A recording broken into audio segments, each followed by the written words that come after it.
Hello, kamusta tayong lahat? I praise my Father, the Alpha and the Omega, the beginning and the end. For He is very loving to His children, to His creation.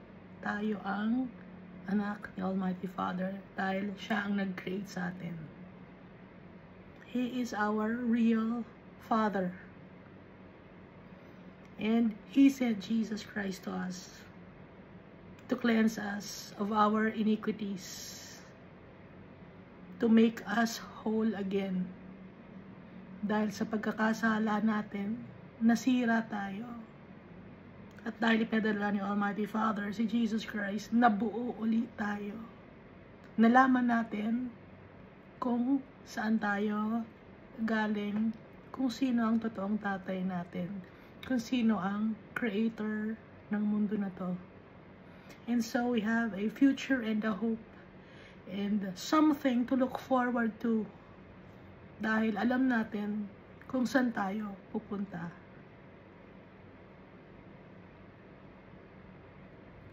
Si Jesus Christ, Siya yung high priest. Siya na rin yung grain offering. Siya na rin yung sin offering. Si Jesus Christ na rin yung burnt offering.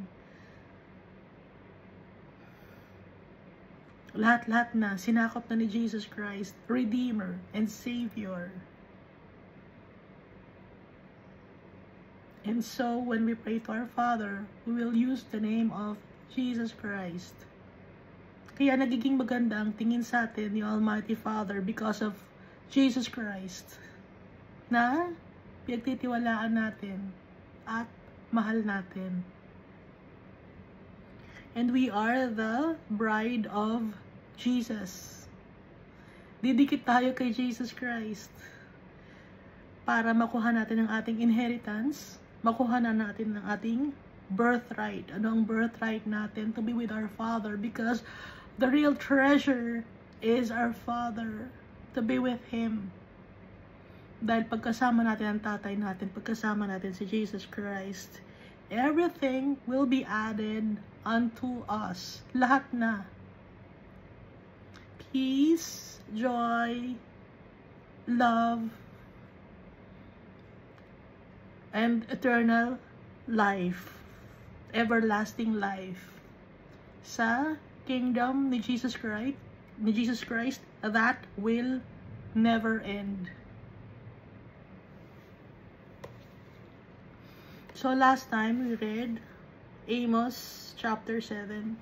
Amos chapter 7. Baka nagsasawa na kayo, no? Naiintindihan ko kayo, pero hindi tayo dapat magsawa sa salita ni Almighty Father. Lagi nating babasahin to remind us that we are humans, na hindi tayo dapat magpadala sa mundo na to. So, itong mga prophetic books to remind us of the impending events. Kaya dapat alam natin ito, na ang mga sinasabi ni Isaiah, Jeremiah, Daniel, and other prophets dito sa Old Testament, pare-pareho dahil ang author, si Almighty Father, ang kausap ng mga prophets.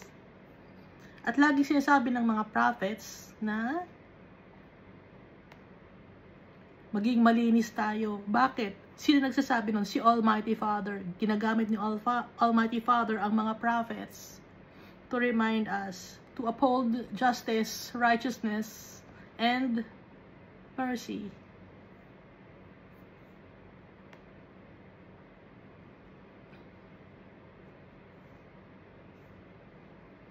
So dito sa Amos chapter 7, di ba?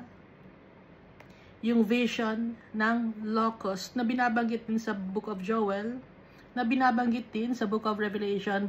Locust symbolizes mga tao, no? Na sila mismo ang nagsisiraan.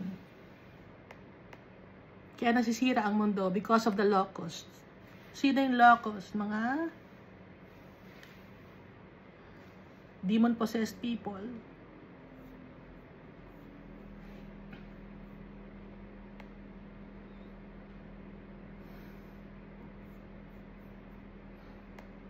Pero may chance pa dahil papatawarin ni Almighty Father ang mga tao na lumalapit sa Kanya. And then, ang pangalawang vision na nakita ni Amos na binigay ni Almighty Father sa kanya ay yung vision ng fire. Yung fire, ito yung nagde-devour or nagde-destroy ng mga lugar. So, ito ay calamities, tragedies, mga natural occurrences, no? Yung mga volcanic eruption, tidal wave, earthquake. Pero sinasabi dito na may chance pa. Ihihinto ni Almighty Father dahil nagpray si Amos, "O Lord God, cease, I pray. Oh, that Jacob may stand, for he is small."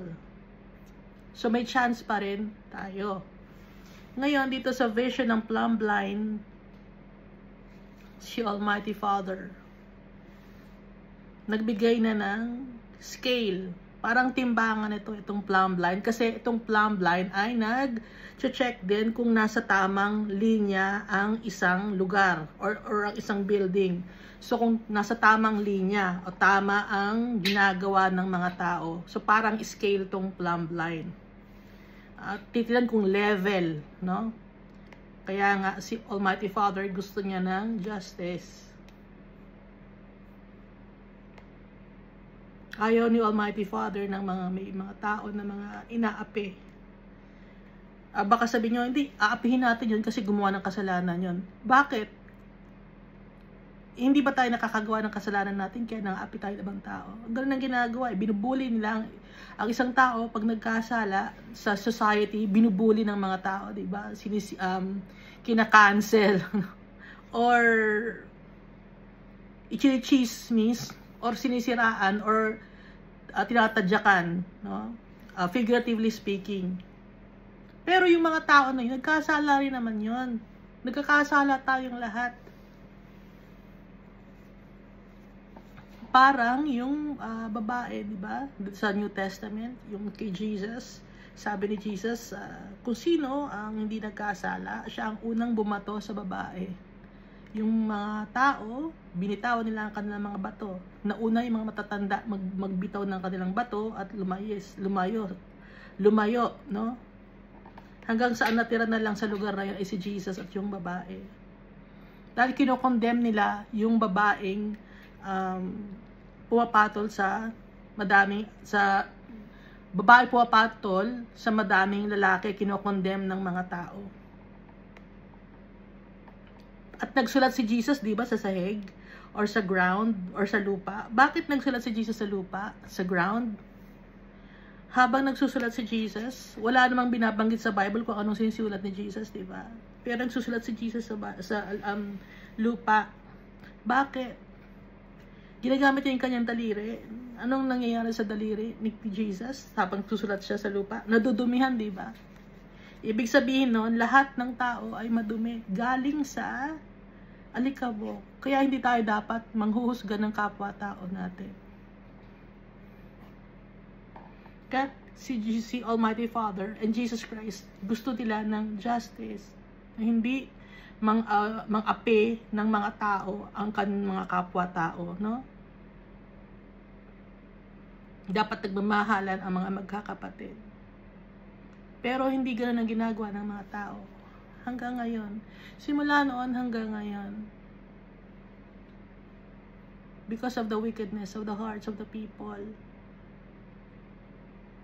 Kaya anong sabi ni Almighty Father? I will not pass by them anymore.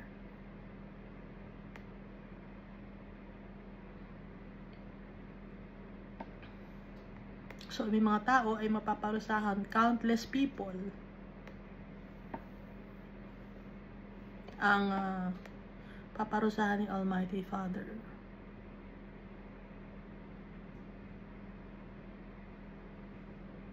At dahil na rin sa sila ay arrogant at sumasamba sa mga idols. Pag ang tao sinasamba ang mga kapwa-tao nila, sinasamba ang mga bagay dito sa mundo, sinasamba ang mga tao na namatay na, sinasamba. Anong tawag doon? That's idolatry. Dahil ang dapat na i-worship natin, i-exalt natin ang name, si Almighty Father, si Jesus Christ. Alam ba natin yon o hindi?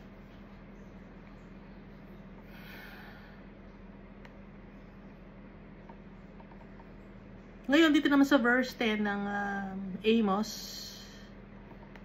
narinig ni Amaziah, isang priest pa man din ng Bethel.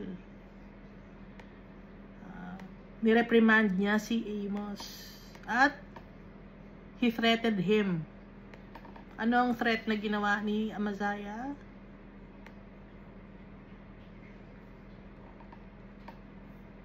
Na lumayas na siya sa Israel at pumunta sa Judah para doon mag-prophesy at bayaan na lang o wag pakialaman ang kanilang lugar.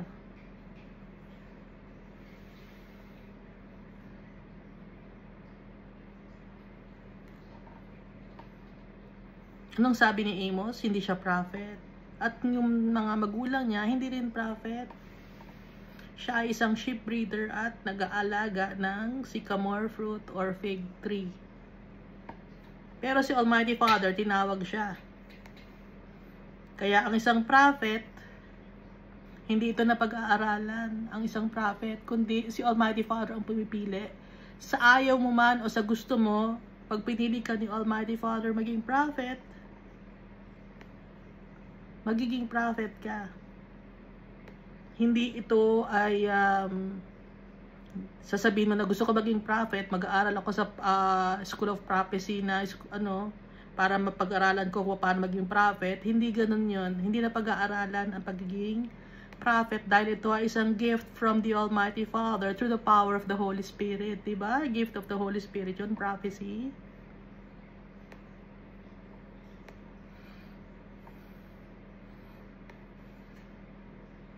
Hindi natin alam kung ano ang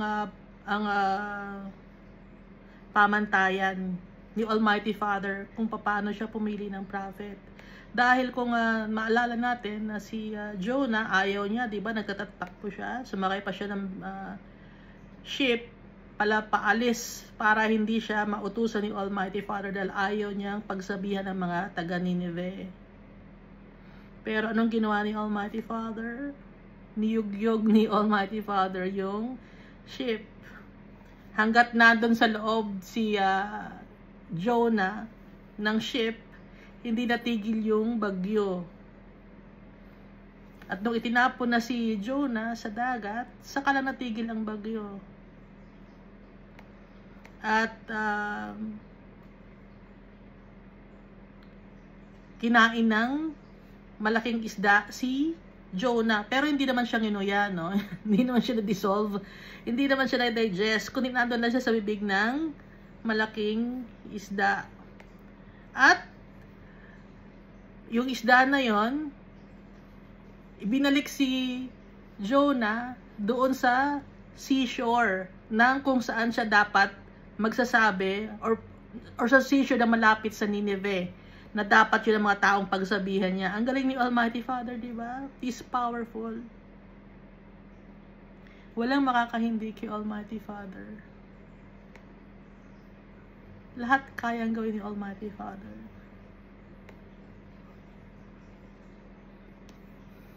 Kaya itong si Amaziah, pinapatigil niya si Amos. Hindi niya mapapatigil si Amos.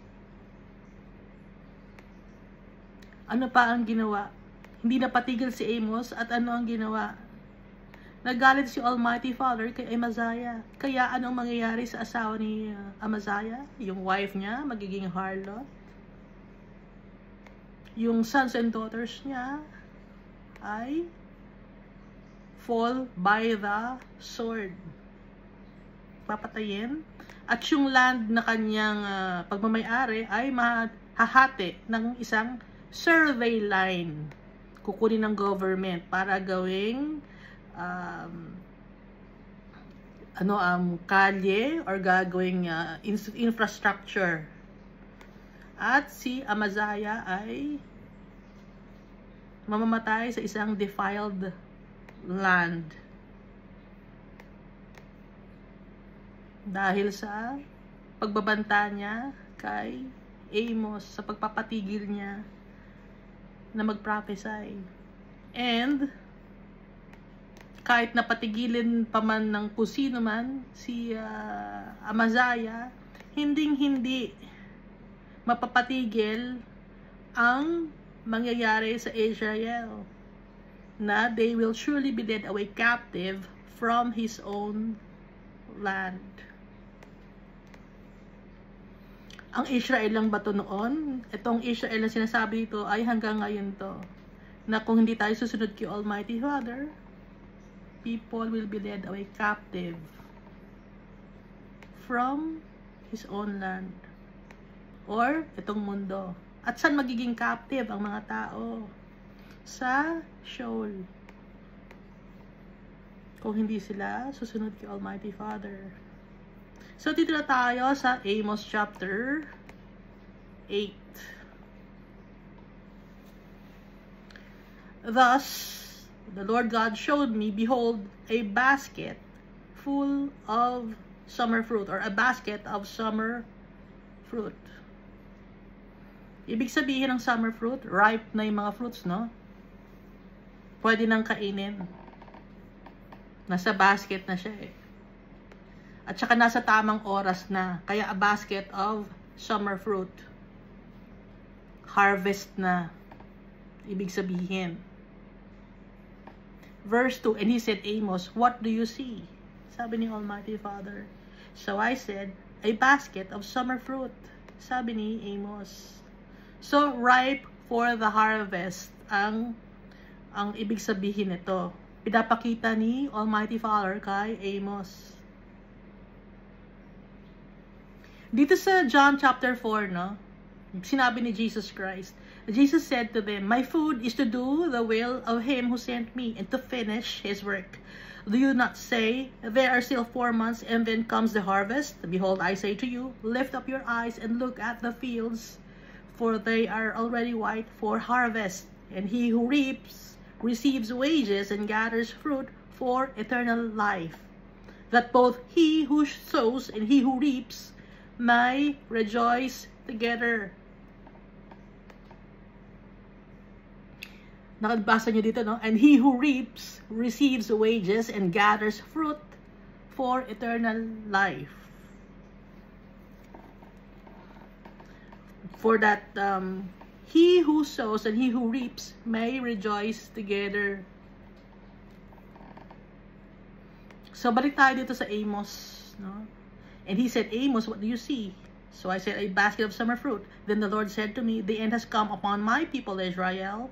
I will not pass by them anymore. Kasi nga, ripe for the harvest. Verse 3, and the songs of the temple shall be wailing in that day. Sa time of the harvest, iyakan ang mangyayari sa mga tao. Dahil, harvest time na. Pag sinasabing harvest time na, dito sa Bible, alam naman natin ang harvest time, di ba? Time to judge the people.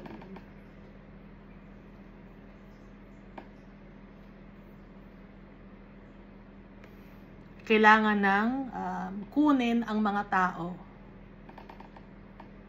Matanggal na sila sa kanilang physical body. Saan ngayon mapupunta yung kanilang physical body? Siyempre, ang physical body, babalik ulit sa lupa. And then ang soul, kay Almighty Father. At yung mga souls naman na hindi followers of the Almighty Father, doon naman sa Hades. Kaya nga nakalagay sa verse 3 of Amos chapter 8, and the songs of the temple shall be wailing in that day, says the Lord God. Many dead bodies everywhere. They shall be thrown out in silence. Diniretso na ni Almighty Father. many dead bodies everywhere. They shall be thrown out in silence. Paano mangyayaring magkakaroon ng mga dead bodies? Mga calamities, tragedies, kapwa-tao na nananakit sa kapwa-tao dahil nga famine, magkakakulangan ng mga medical supplies. Kung ngayon nga, ang dami ng mga tao ang gumagawa ng kadumihan sa kapwa-tao. Mas lalo na dito sa Day of the Harvest.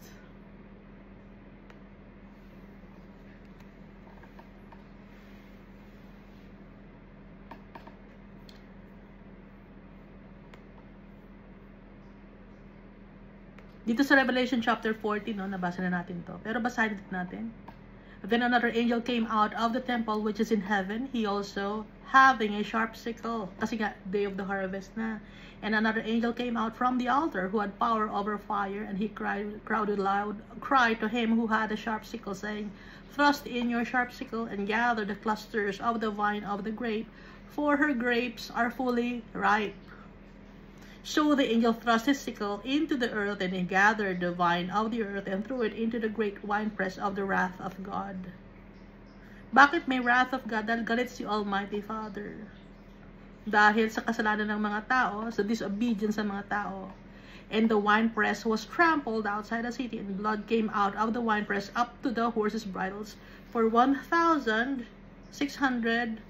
furlongs.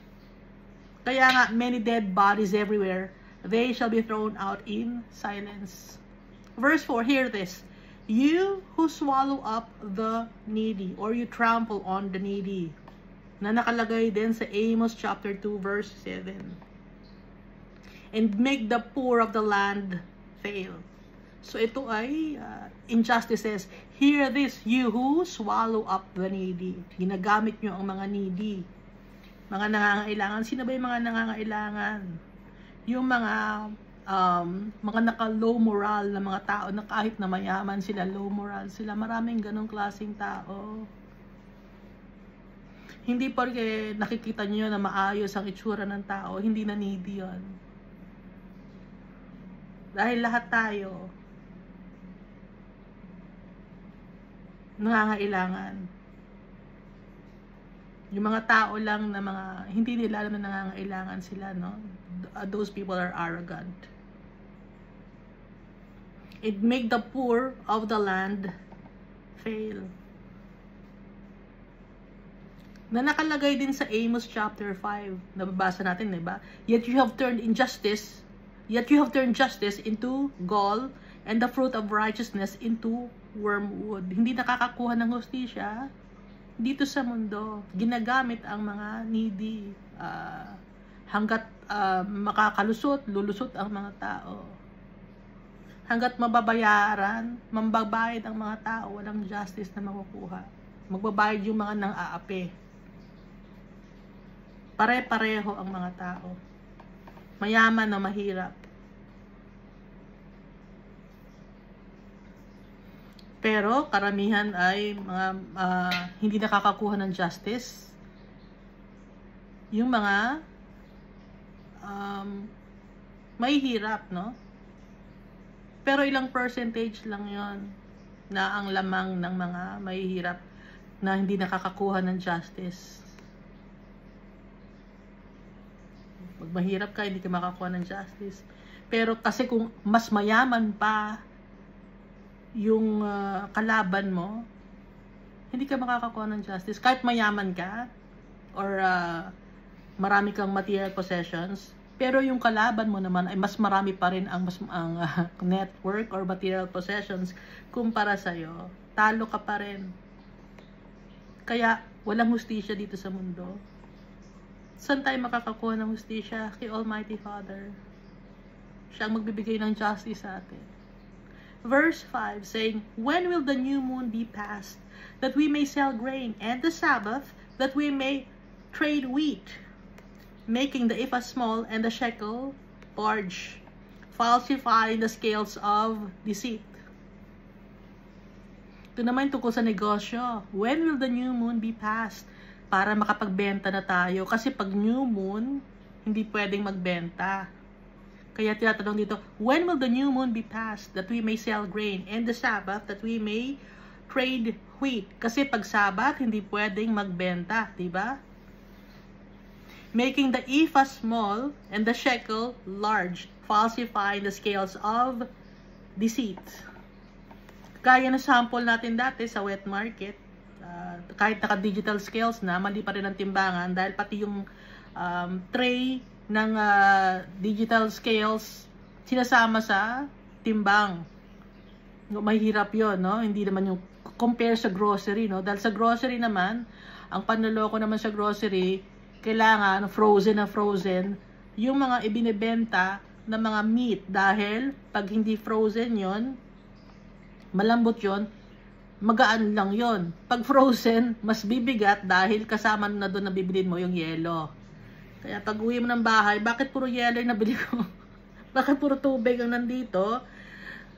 Hindi ba kayo nag-grocery kayo sa mga sa supermarket? Makikita ninyo yung binili nyo na frozen, may yelo na. Bakit ganon? Kasama yun sa binili mo. Ha? At minsan, yung timbang ng fruits, may mga tag na yun, di ba? Ipa-reweigh nyo, ipatimbang nyo uli. Kasi, yung fruit, may tendency na mag-dry up siya. Ngayon, iba na ang timbang niya, or mas magiging mura na siya kumpara sa pagkakatimbang sa kanya nung una siyang nilagyan ng tag price. Kaya, magpa-reweigh kayo. Ganun ang ginagawa ko.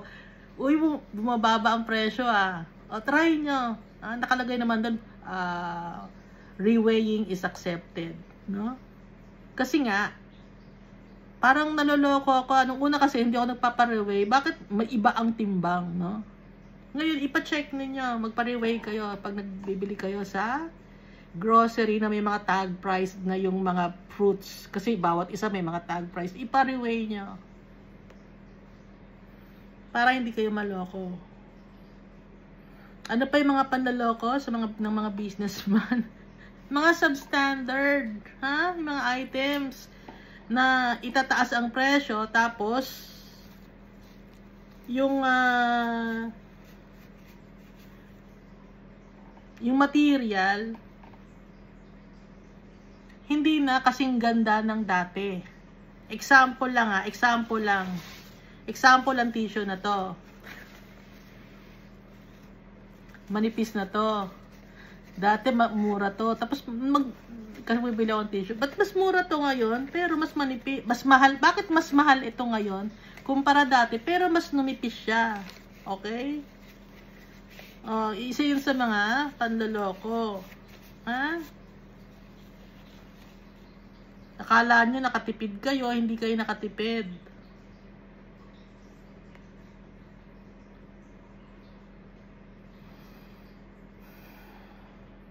Kahit sa additional sample, yung mga tindera sa palengke, pinapalitan nila yung mga binibili mo. Halimbawa sa mga isda, pipili ka na magandang isda, no?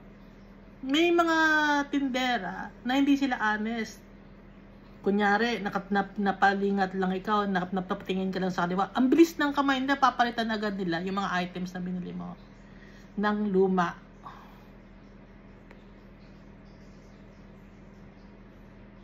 O yung iba naman, may mga peke na pera. No? Ang daming mga ganong mga pangyayari.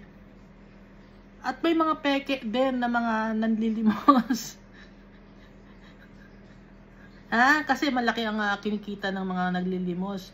No? Kaya kung may naglilimos sa inyo, bigyan nyo ng pagkain.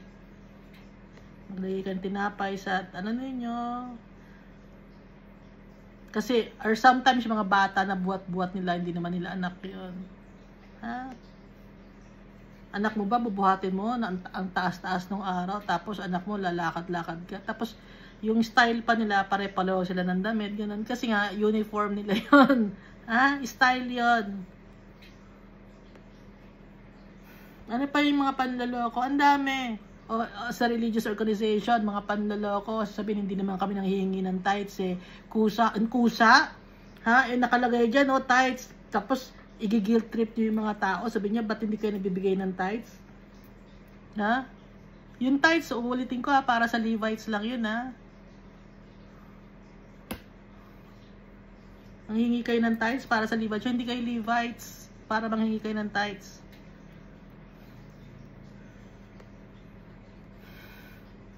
At ang high priest natin, si Jesus Christ na, ang kailangan ni Jesus Christ, hindi lang 10%, kundi ang buong pagkatao natin. At kanino ibibigay ang mga offering? Sa pastor ba? Sa preacher? Hindi. Anong sinabi ni Jesus Christ sa rich man? Sell what you have, everything that you have, and give it to the poor. Sa poor ibibigay, hindi sa preacher, hindi sa pastor, hindi sa religious leaders. Sa poor ibibigay, at ano ang gagawin? Pag binigay sa poor, take up your cross and follow me. Ganun ang sabi ni Jesus Christ, hindi nagsabi na give the money to the preacher, to the religious leader. Walang sinasabi si Jesus na ganun. Give the money to the poor, ha? Ano nga yung ulitin nga natin yun? The rich man and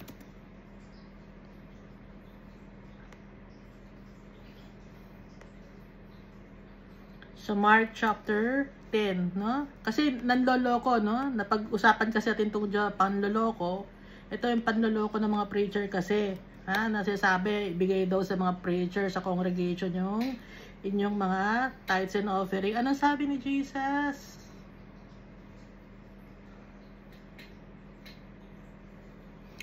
Maliwanag na maliwanag. Then Jesus, looking at him, loved him and said to him, one thing you lack, go your way. Sell whatever you have. Kung anong meron kayo, benta mo. And give to the poor. Hindi sinabing sa religious leader. Hindi sinabing sa pastor. Hindi sinabing sa preacher. Hindi sinabing sa prophet. Give to the poor. And you will have treasure in heaven. And come, take up your cross and follow me. Ha? So, sinabi bang tithes? Hindi. Sell whatever you have. So, it's not just 10%, and it's not giving to the congregation, but give to the poor yung mga, kung anong meron ka. Mag-share ka sa mga poor. Kung wala ka namang pera, anong ibibigay mo? Yung time mo, yung effort mo, i-share to the people the love of God. Ha? Dahil hindi lahat ay pera.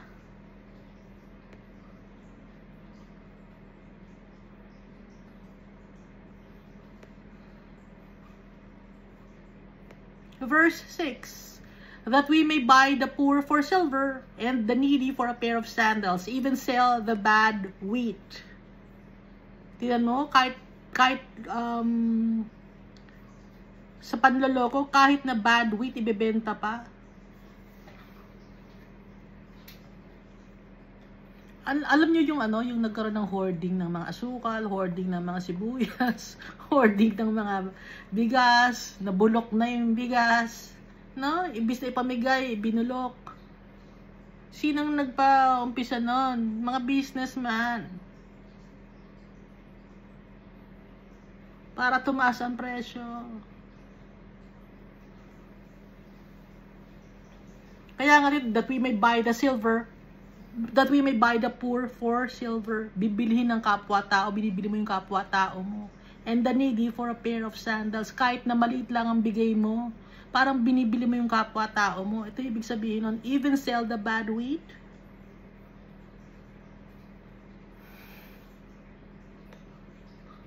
Ano pa? Ano pang mga panloloko? Insurance. Sige, hindi ka hindi ka mamamatay. Ito insurance, hindi ka mamamatay, ha? Pag namatay ka, magkakaroon ka ng pera, bibigyan ka namin ng bibigyan namin ng pamilya yung pera, bibigyan namin ng pera yung pamilya mo. Pag namatay ka, kung hindi ka naman namatay o nasa bangko, yun ang sabi, di ba? Sa insurance. Ngayon, habang hulog ka ng hulog ng pera sa insurance, umiikot na yung pera mo, ginagamit na yun sa stock market. So, yung pagbalik ng pera sa'yo, nag-devalue na yung pera mo. Lumiit na yung value ng pera mo. Tapos, yung pera, tumubo na yung pera mo. Na, Ganon yan eh. Ganon na insurance, nag-devalue na yung pera mo. Ha? Hindi na yun yung value ng gaya ng dating usapan na gito makukuha mo.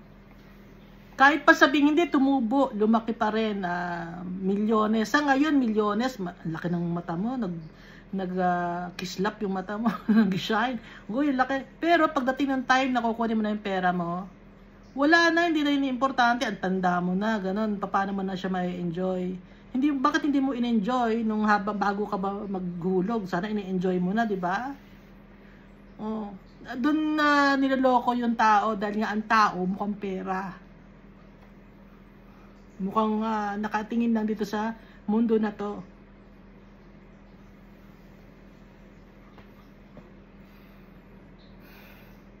Na ang kayamanan naman ay hindi natin matadala sa kung saan. Ha? Hindi natin matadala sa kung saan. Kahit nasa ang lupalop ka pa magtago. Saan ka magtatagong lugar? Wala kang mapagtataguan. Si Almighty Father ang may hawak ng lahat ng bagay. Powerful si Almighty Father. Kaya ang pagtitiwalaan natin si Almighty Father.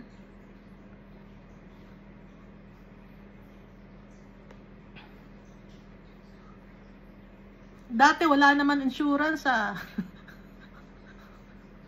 Sino nagpa-imbento ng insurance? Bangko, nagpa-imbento nun, no? Ginagamit kasi na yung pera ninyo para paimikot, pag umikot yung pera nyo. Kaya padami ng padami mga bangko ngayon, padami ng padami yung mga sanlaan ngayon dahil nga ginagamit nila yung pera nyo yung para umikot at lumalago ang negosyo nila. Meron ba kayong nakitang taong yumaman dahil sa insurance?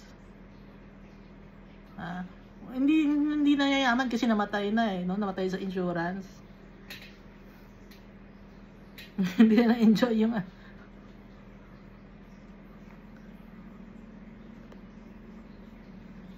minsan yun pa nagiging mitya ng buhay ng tao. Sa ibang bansa, laging yun. At paano naipasa ang insurance? Nag-lobby ang mga malaking kumpanya sa government. Magkakakuntsaba lahat. Susulhulan ang isang government official or yung gumagawa ng batas para maging batas yung business ng isang tao. At pag naging batas yun, ipapatupad yun, nakakakuha ng porsyento yung gumawa ng batas. Ganyan ang kalakaran ng mundo. Swapang. Kaya ang daming mga politician ang mayayaman, lahat gustong tumakbo. Ha? Kahit maliit ang sweldo, lahat gusto maging politician. Hindi pa nagkasya, kahit asawa, anak, pati mga aso nila, gusto patakbuhin sa election, gusto magkaroon ng pwesto. Pamilya, family business, parang mga religious organization, family business na rin. Naiintindihan ninyo? Dahil sa kaswapangan ng tao, family business na to. Yung congregation, yung religious organization, di ba yung mga anak nila? Kailangan magkaroon tayo ng anak na lalaki na yan ang magmamana ng isang religious organization para yun pa rin ang apelido. Para siya'y magmamana ng kongregasyon.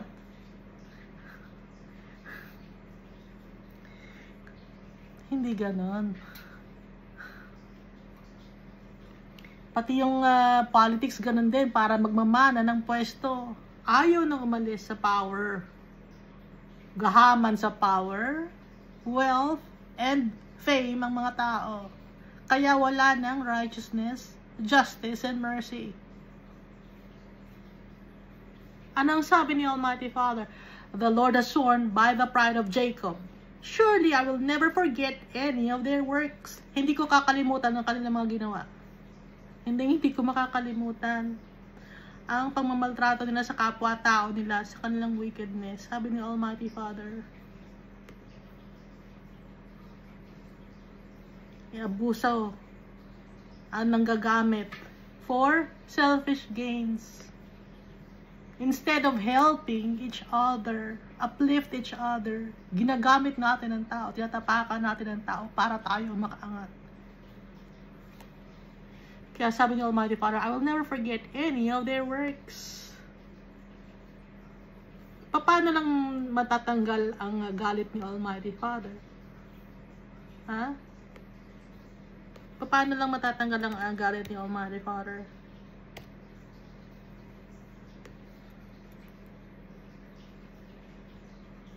So nakalagay dito, di ba?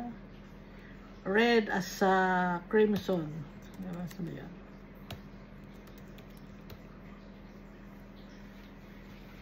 Isaiah chapter 1 verse 18 to 20. Come now and let us reason together, says the Lord. Though your sins are like scarlet, they shall be white as snow. Though they are red like crimson, they shall be as wool. If you are willing and obedient, you shall eat the good of the land. But if you refuse and rebel, you shall be devoured by the sword. For the mouth of the Lord has spoken. Kahit marami tayong kasalanan, papatawarin tayo ni Almighty Father. Mawawala yon lahat ng mga kadumihan natin. At ito ay dahil sa awa ni Almighty Father na pinadala niya si Jesus Christ. Anyone who believes in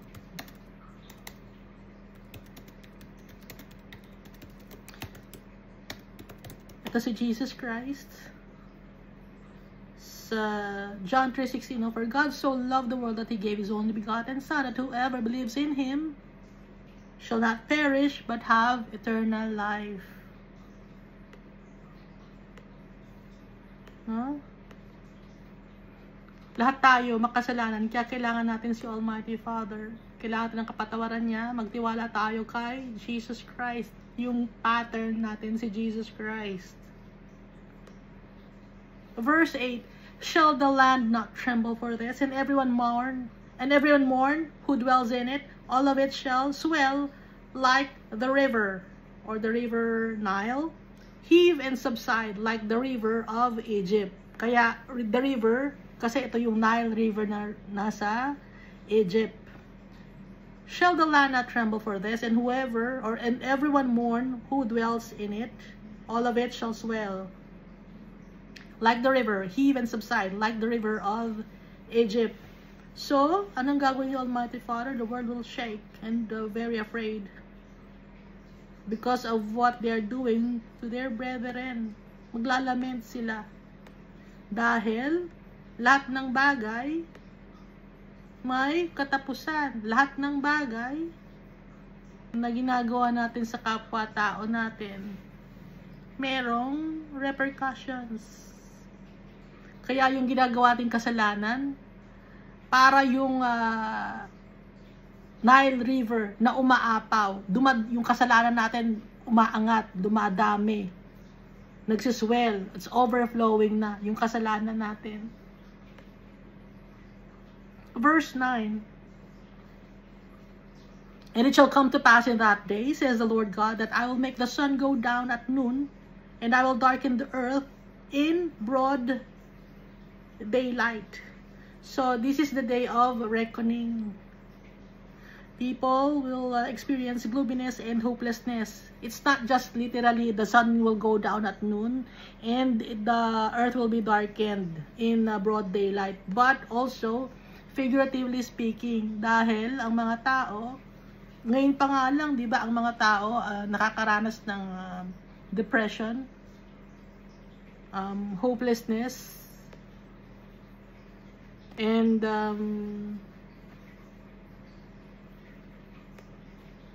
sadness, no? Ngayon pa lang nakakaranas ng tao ng ganon. How much more sa pagdating na ng day of judgment.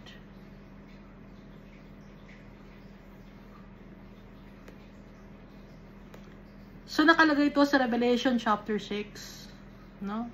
Pinapaalala ni Almighty Father. So nakita niyo, nakakonekta rin sa Revelation, yung binabanggit ni Amos. Revelation chapter 6, I looked when He opened the sixth seal, and behold,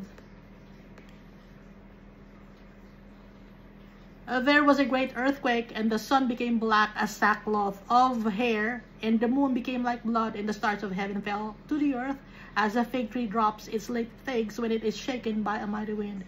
Then the sky receded as a scroll when it is rolled up, and every mountain and island was moved out of its place, and the kings of the earth, the great men, the rich men, the commanders, the mighty men, every slave, and every free man hid themselves in the caves and in the rocks of the mountains, and said to the mountains and rocks, fall on us and hide us from the face of him who sits on the throne, and from the wrath of the Lamb.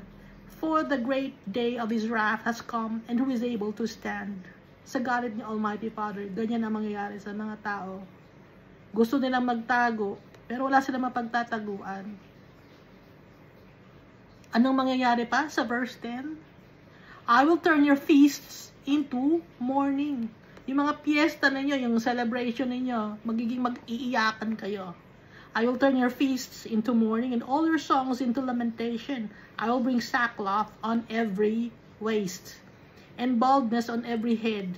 I will make it like mourning for an only son, and its end like a bitter day. Ito ang mangyayari sa end of times. Maghihingi sila ng kapatawaran, yung mga tao. Baka sabi niya, aantayin ko na lang yung end of times. Yung bitter day na aantayin ko lang, saka ako manghihingi ng tawad. Paano kung dito ka makasama sa bago pa dumating, bago pa mangyari to, kunin ka na ni Almighty Father? Paano yon? Hindi mo na maantay itong, hindi ka na maabutan ng time na to, dito sa verse 10 ng Amos chapter 8. I will turn your feasts into mourning and all your songs into lamentation. I will bring sackcloth on every waist and baldness on every head. I will make it like mourning for an only son, and its end like a bitter day. Paano yun? Ha?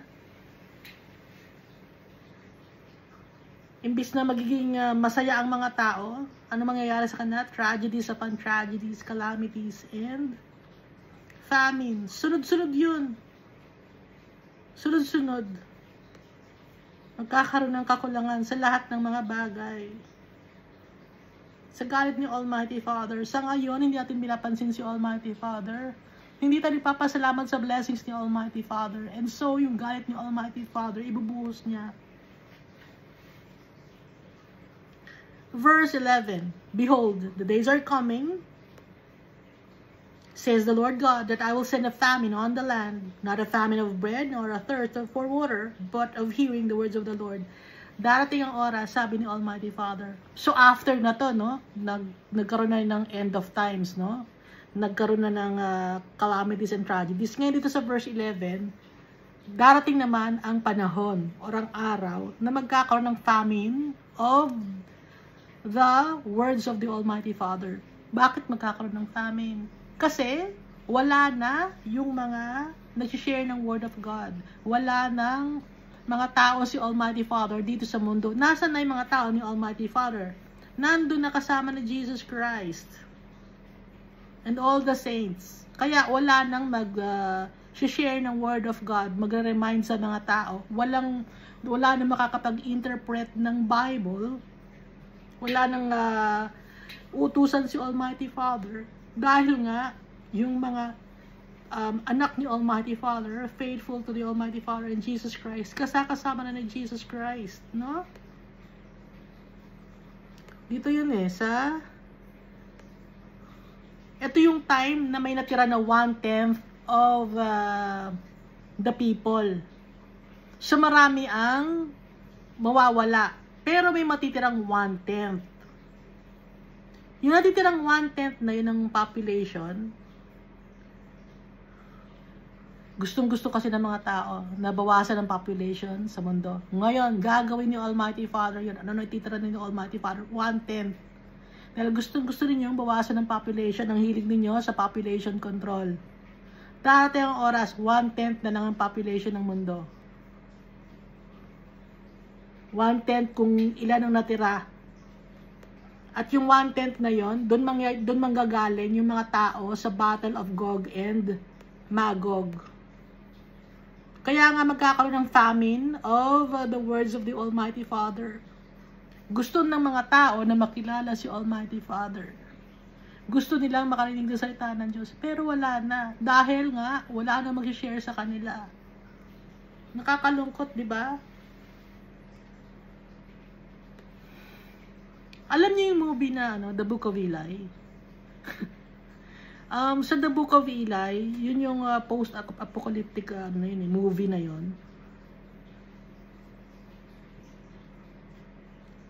Iisa na lang ang Bible noong time na yon. At yung Bible noong time na yon ay Braille pa. Dun sa movie na yon, sa post-apocalyptic na movie na yon, bida doon si Denzel Washington. Napanood ko yon, no? Na yung mga tao, pinag-aagawan nila yung Bible. Gustong-gusto nila yung Bible noong time na yon, nung sa movie na doon. Movie yun, movie lang yon. Gustong-gusto nilang pinag-aagawan nila yung Bible. Tapos pagbukas sila ng Bible, hindi sila marunong kasi nga naka-braille yung Bible. Tapos itong si Denzel Washington, bulag bala, no? Kaya ang ginawa ngayon ay kabisado niya yung Bible. Yun lang, nabanggit ko lang. Movie na yon. So, post-apocalyptic yon, nag-iisa na nga lang yung Bible nun. At darating ang oras na nakalagay dito sa Amos chapter 8 verse 11 na magkakaroon ng famine of the words of the Lord. Hindi ng pagkain ng tinapay o ng tubig, kundi salita ng Diyos. Salita ng Almighty Father. Wala na mag-share. Kaya nga, magkakaroon ng Battle of Gog and Magog dahil yung mga tao ay magiging barbaric. Verse 12, they shall wander from sea to sea, and from north to east, they shall run to and fro, seeking the word of the Lord, but shall not find it. Hanap ng hanap ang mga tao. Gustong-gusto nila ang salita ng Diyos, pero hindi na nila makikita. Nakakaawa, di ba? So ngayon, nasa sa atin ang salita ni Almighty Father, hindi natin binibigyan ng halaga. Ilagay natin sa puso natin, mga sinasabi sa atin ni Almighty Father, mga words din ni Jesus Christ, ilagay natin sa puso natin. I-embrace natin. Kailangan natin ang salita ni Almighty Father, ang salita ni Jesus Christ. Dahil ito ay food ng soul natin. Nagbibigay sa atin ng joy and peace and hope and love. Salita ni Almighty Father. Verse 13, in that day the fair virgins and strong young men shall faint from thirst. Anong mangyayari? Yung mga tao, mabubuhay sila. Pero hindi nila alam ang purpose why they are alive. Dito sa verse 13. Kaya manghihina sila, hindi nila alam kung ano ang gagawin nila. Kawawa naman, di ba? So ano ang goal nila? Hindi nila alam. Hindi nila alam kung paano or makilala si Almighty Father. Kasi nga, nagkaroon ng famine of hearing the words of the Almighty Father. Dahil nawala na yung mga mag-share ng salita ng Diyos. Dahil nga, nasa na sila, kasama na ni Jesus Christ. Nasa heaven na. Verse 14, those who swear by the sin of Samaria, who say, as your God lives, O Dan, and as the way of Beersheba lives, they shall fall and never rise again. Anong ibig sabihin itong last verse ng Amos chapter 8? Sila na mga sumusumpa sa kasalanan ng Samaria at nagsasabi na ang Diyos mo ay buhay, O Dan, and as the way of Beersheba lives. Ano ibig sabihin ng Dan? Dan means to judge. And Beersheba means well of seven or well of the oath. Samaria means watch mountain. Those who swear by the sin of Samaria. Or Ashima, a Syrian goddess. So it's paganism. Idols, no? As your God lives, O Dan. Dahil itong si Dan, ang kasalanan niya, may mga Diyos-Diyosan siya eh.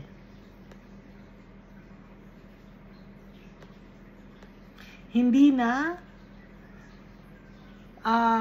babalik ulit ang dating mundo. They shall fall and never rise again. Yung dating mundo, like yung ngayon, kung anong mundo meron tayo ngayon, hindi na to magiging, pag naging future na, nagkaroon ng Battle of Gog and Magog, hindi na siya magiging kung anong meron tayo ngayon. Wala nang mga technology.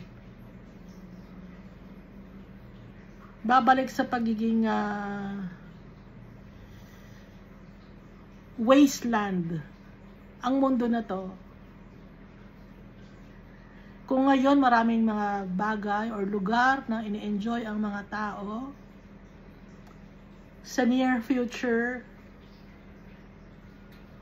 sabi ni Almighty Father, nakalagay dito sa Bible, hindi na ganito.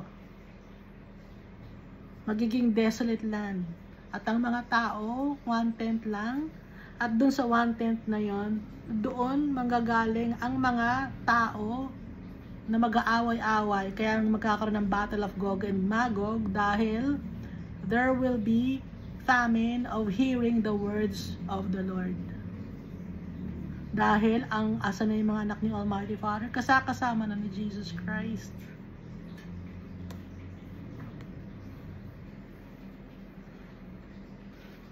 Ngayon, magpasalamat tayo kay Almighty Father dahil nababasa natin ang kanyang mga salita. Purihin natin si Jesus Christ dahil sinave niya tayo at ipinakilala niya sa atin si Almighty Father. Inilapit niya sa atin si Almighty Father. Dahil si Jesus Christ ang the best offering, the only one na karapat-dapat na offering to the Almighty Father that never nagkasala, and our Jesus Christ is perfect. Kaya yung dugo ni Jesus Christ, yun ang makakapagpasave sa atin by trusting Jesus Christ, loving Jesus Christ, and treading the path that Jesus had tread on. Kung ano ang ginawa ni Jesus Christ, ganun ang gagawin natin. Kaya nagiging maganda ang tingin sa atin ni Almighty Father because of Jesus Christ. Kaya we must glorify Jesus Christ, because when we glorify Jesus Christ, we are also glorifying our Father. Dahil mahal tayo ni Almighty Father, He wants His inheritance. He wants His portion, and we are the portion of our Father. We are His inheritance, and our inheritance, our birthright, is to be with our Father. Thank you, and God loves us all so much.